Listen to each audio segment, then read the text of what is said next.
अब हम बात करते हैं नीति निर्देशक तत्वों के तहत अनुच्छेद 40 का।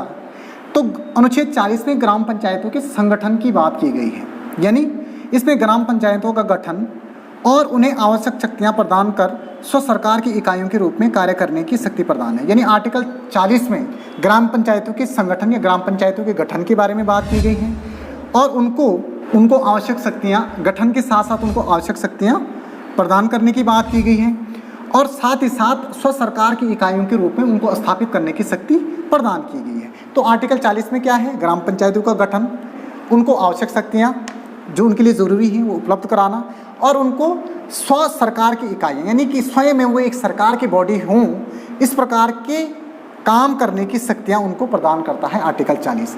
अब आर्टिकल 40 के तहत इस प्रकार का प्रोविजन तो किया गया है, लेकिन आर्टिकल 40 को 73वें संविधान संशोधन के तहत 73वें संविधान संशोधन कब होता है? 1992 में। तो आर्टिकल 40 के तहत जो नीति निर्देशक तत्वों में ग्राम पंचायत के संगठन की बात की गई थी, या ग्राम पंचायत को स्व सरकार की इकाइयाँ या उनके संगठन और उनको जो आवश्यक संगठन से संबंधित उनकी आवश्यक शक्तियाँ हैं, किसकी? ग्राम पंचायतों की, उन शक्तियों का जिक्र आर्टिकल 40 में किया गया था। लेकिन राज्य जब इस अवस्था में आया, राज्य इस कंडीशन में आया कि वो इस आर्टिकल के तहत जो ग्राम पंचायतों के बारे में जो जिन शक्तियों के बारे में बात की गई है ग्राम पंचायतों के संदर्भ में, उनको देने की अवस्था में जब राज्य 92 में यानी 73वें संविधान संशोधन जब हुआ, तो राज्य जब उस अवस्था में आए तो राज्य ने क्या किया? ये शक्तियाँ ग्राम पंचायतों को प्रस्तुत करवाई। कब करवाई?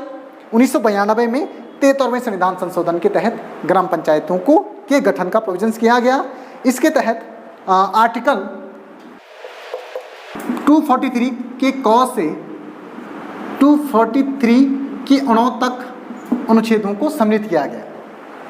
तो 73वें संविधान संशोधन जो हमारा 1992 में होता है, उसके तहत नीति निर्देशक तत्वों में जो ग्राम पंचायतों के तहत जिन चीज़ों का जिक्र किया गया था, उन चीज़ों को एक कानून के रूप में स्थापित किया गया, उन चीज़ों को लागू किया गया कॉन्स्टिट्यूशन में, क्योंकि राज्य इसको देने की अवस्था में आ गया था। राज्य ने इसको 1992 में सभी नागरिकों को ग्राम पंचायत की जो व्यवस्था है या ग्राम पंचायत की व्यवस्था प्रदान की।